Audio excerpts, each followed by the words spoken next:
చెప్పినాను కదా మునగాకు చాలా మంచిది. మాకు ఈస్ట్ వెస్ట్ నార్త్ సౌత్ అన్ని ఏరియాలలో దొరుకుతుంది. ఇంటి ముందరే అనుకూలంగా ఉంది.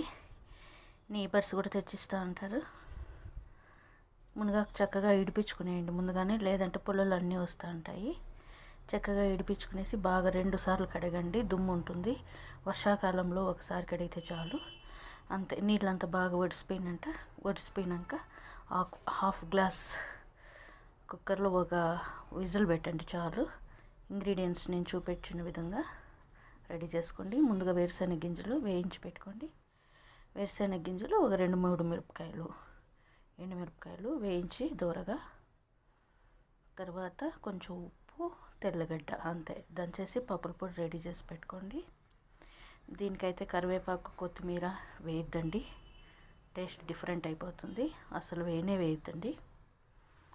కొంచెం ఎండుమిరపకాయలు, ఉప్పు, శనగింజలు బాగా దంచేసిన తర్వాత, కొంచెం కచ్చాపచ్చాగా ఉంటే కూడా మరేం పర్వాలేదు, బాగుంటుంది టేస్ట్.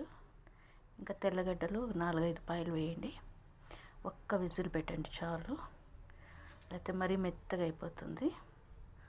ఇదైతే మునగాకు తాలింపు అయితే చపాతీలోకి చాలా సూపర్గా ఉంటుంది. ప్లస్ ఉట్టిగా కూడా తినేయచ్చు. చెప్పాను కదా ఇందాక, ఆయిల్ వేస్తే కన్నా ఇంకా గోర్లంతా ఎగురుతాయి. అందుకనేసి ఆవాలు చిట్లిపోయిన తర్వాత ఆయిల్ వేసేసి తిరువాత వేస్తాం. ఇప్పుడు ఒక్క విజిల్ పెడితే చాలు. ఇదంతా నీళ్ళంతా బాగా వడిసిపోయినాక ఒకసారి గట్టిగా పిండేయండి. ఆకును పసురంతా లేకుండా ఉంటుంది, టేస్ట్ కూడా బాగుంటుంది.